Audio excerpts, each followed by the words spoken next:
Hi friends, welcome to our channel. இன்றைக்கி நம்ம என்ன பார்க்க போகிறோன்னா இட்லி பொடி தான். வாங்க வீடியோக்குள்ளே போகலாம். ஃபஸ்ட்டு தேவையான பொருள்: உளுத்தம்பருப்பு, புழுங்கல் அரிசி, வெள்ளை எள்ளு, காரத்துக்கு தேவையான காய்ந்த மிளகாய், கருவேப்பிலை, உப்பு. கடாய் நல்லா காயட்டும். காய்ஞ்சதும் உளுத்தம்பருப்பை ஃபஸ்ட்டு வறுத்து எடுத்துக்கோங்க. ஸ்லோவில் வச்சே வறுத்து எடுத்துக்கோங்க. உளுத்தம்பருப்பு வறுக்கும் போது உங்களுக்கு நல்லா ஒரு வாசனை கொடுக்கும். அந்த வாசனை வரும்போது எடுத்து தனியாக வச்சுக்கோங்க. இந்த அளவுக்கு வறுத்தா போதும்.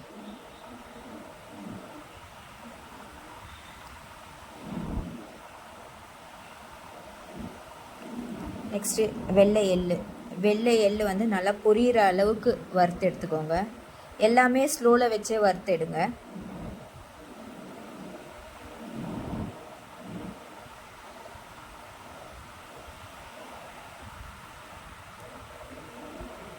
நெக்ஸ்ட்டு புழுங்கல் அரிசி.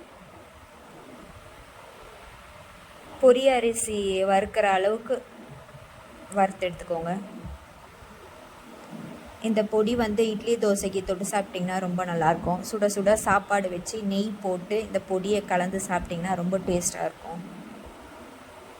ட்ரை பண்ணி பாருங்கள்.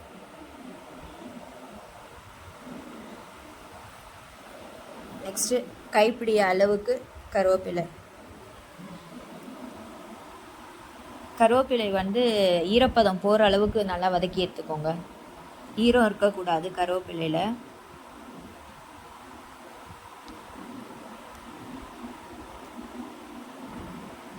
நெக்ஸ்ட்டு காய்ந்த மிளகாய். உங்கள் காரத்துக்கு ஏற்ற மாதிரி நீங்கள் காய்ந்த மிளகாய் எடுத்துக்கோங்க. எல்லாம் வறுத்து தனித்தனியாக எடுத்து வச்சுக்கோங்க. ஒரு 10 மினிட்ஸ் நல்லா ஆறட்டும்.